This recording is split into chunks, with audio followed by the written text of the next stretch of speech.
Hello friends, എല്ലാവർക്കും നമസ്കാരം. ഇന്ന് നിഫ്റ്റി ഫ്യൂച്ചറിൽ ഞാനൊരു സെൽ സൈഡ് എൻട്രിയാണ് എടുത്തത്. സോ ആ ട്രേഡ് എടുക്കേണ്ടുന്ന റീസൺസും മറ്റ് ഡീറ്റെയിലും ഒക്കെ ഞാൻ ഈ വീഡിയോയിൽ എക്സ്പ്ലെയിൻ ചെയ്യാം.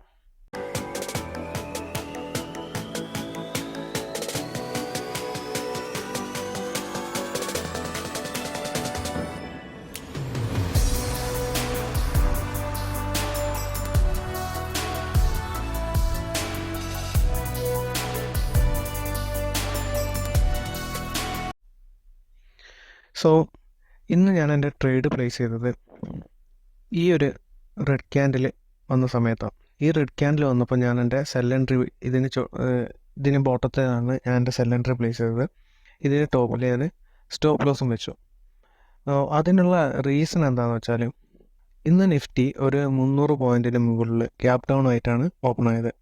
ഈ ഗ്യാപ്പ് ഡൗൺ ആയ ഓപ്പൺ ആയ നിഫ്റ്റി ഫസ്റ്റ് തന്നെ ഈ ഒരു നമ്മൾ വരച്ചു വെച്ച ഈ റെസിസ്റ്റൻസിൻ്റെ അടുത്ത് അപ്രോച്ച് ചെയ്തു. ഈ റെസിസ്റ്റൻസ് എത്തിയ സമയത്ത് ഈ ഒരു ഫസ്റ്റത്തെ ക്യാൻഡിൽ തന്നെ ഇവിടെ തന്നെ നല്ല രീതിയിൽ ഒരു നല്ല ക്വാണ്ടിറ്റി ലിമിറ്റ് സെല്ലിങ്ങും മാർക്കറ്റ് സെല്ലിങ്ങും ഒക്കെ ഉണ്ടായിരുന്നു. അതുകൊണ്ടാണ് ഈ ഒരു ഫസ്റ്റ് ക്യാൻഡിൽ തന്നെ ഇത്രയും വലിയൊരു വിക്സ് ഫോം ചെയ്യാൻ കാരണം. സോ അത് കഴിഞ്ഞ് പിന്നീട് ഈ റെസിസ്റ്റൻസിൻ്റെ അടുത്തേക്ക് വരുന്ന ഈ ക്യാൻഡിലുകളിലൊക്കെ ഉണ്ടല്ലോ, ഈ ഒരു ക്യാൻഡിലിൻ്റെ വിക്സ് ഉണ്ടല്ലോ, ഈ വിക്സ്, ഇത് രണ്ടാമത്തെ, മൂന്നാമത്തെ, ഈ 4 ക്യാൻഡിലിൻ്റെ വിക്സുകളിലെല്ലാം, ഈ 4-5 ക്യാൻഡിലിൻ്റെ എല്ലാ വിക്സിലും ഇത്രയും ഏരിയയിൽ, അതായത് ഈ ഒരു ഏരിയയിൽ നല്ല രീതിയിൽ സെല്ലേഴ്സ്, അതായത് ലിമിറ്റ് സെല്ലേഴ്സ് ഒരുപാടുണ്ട്. അതുകൊണ്ടാണ് ഈ ഒരു റെസിസ്റ്റൻസിൻ്റെ ഈ ഒരു ഏരിയ എത്തുന്ന സമയത്ത് ഈ ലിമിറ്റ് സെല്ലേഴ്സ് ഇവിടെ ആക്റ്റീവ് ആവുന്നത്. സോ അത് നമുക്ക് ഓർഡർ ഫ്ലോ നോക്കുന്ന സമയത്ത്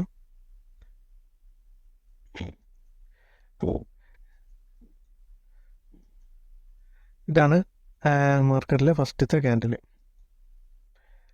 ഇതിൽ ഉള്ള ക്വാണ്ടിറ്റീസ് ട്രേഡ് ചെയ്തിരിക്കുന്നുണ്ടല്ലേ ഈ ഒരു വിക്സിനകത്താണ്.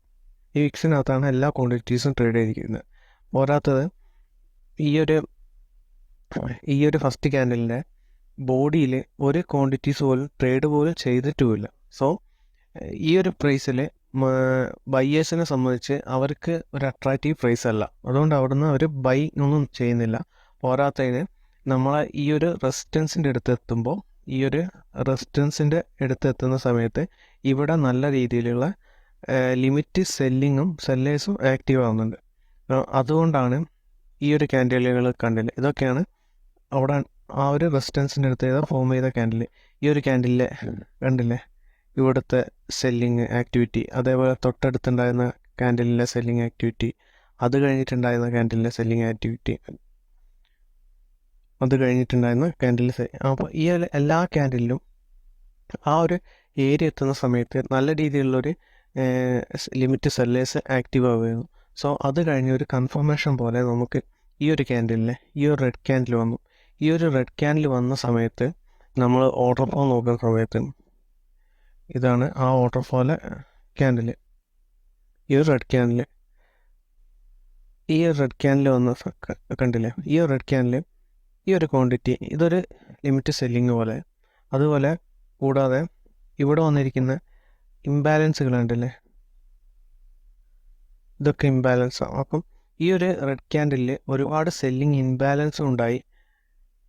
ഒരു നല്ല രീതിയിലുള്ള ഒരു ഡൗൺ സൈഡിലേക്ക് ഒരു ക്യാൻഡിൽ ഫിനിഷ് ചെയ്ത സമയത്ത്, ഈ ഒരു ക്യാൻഡിൽ ഫോം ചെയ്ത സമയത്താണ് നമ്മുടെ എൻട്രി എന്ന് നമ്മൾ എടുത്തത്. ഈ ഒരു ക്യാൻഡിലിൻ്റെ അടിയിലായിരുന്നു നമ്മൾ എൻട്രി. ഇതിൻ്റെ മേലെ നമ്മൾ സ്റ്റോപ്പ് ലോസും വെച്ചു. പിന്നെ ഇത് നമ്മൾ വിചാരിച്ച പോലെ തന്നെ പെട്ടെന്ന് തന്നെ നമ്മൾ ടാർഗറ്റ് അടിച്ചു. അങ്ങനെ ഈ ഒരു ഏരിയയിലെത്തിയപ്പോൾ ഏകദേശം നമ്മൾ വിചാരിച്ച ടാർഗറ്റ് എത്തിയപ്പോൾ നമ്മൾ ഇവിടുന്ന് എക്സിറ്റും ചെയ്തു. അപ്പോൾ ഇതാണ് ഇന്നത്തെ ട്രേഡ്. ഇതുപോലെ നിങ്ങൾക്ക് ഓർഡർ ഫ്ലോ വെച്ചിട്ടുള്ള ട്രേഡുകളെ കുറിച്ച് അറിയാനോ, അല്ലെങ്കിൽ ഓർഡർ ഫ്ലോ വെച്ചിട്ട് എങ്ങനെ ട്രേഡ് ചെയ്യാം, നിങ്ങളുടെ ട്രേഡിങ്ങിൻ്റെ വിന്നിംഗ് റേഷ്യോ എങ്ങനെ കൂട്ടാമെന്നൊക്കെ അറിയണമെങ്കിൽ ആഗ്രഹമുള്ളവർക്ക് എനിക്ക് മെസ്സേജ് അയക്കാം. Anyway, thank you guys.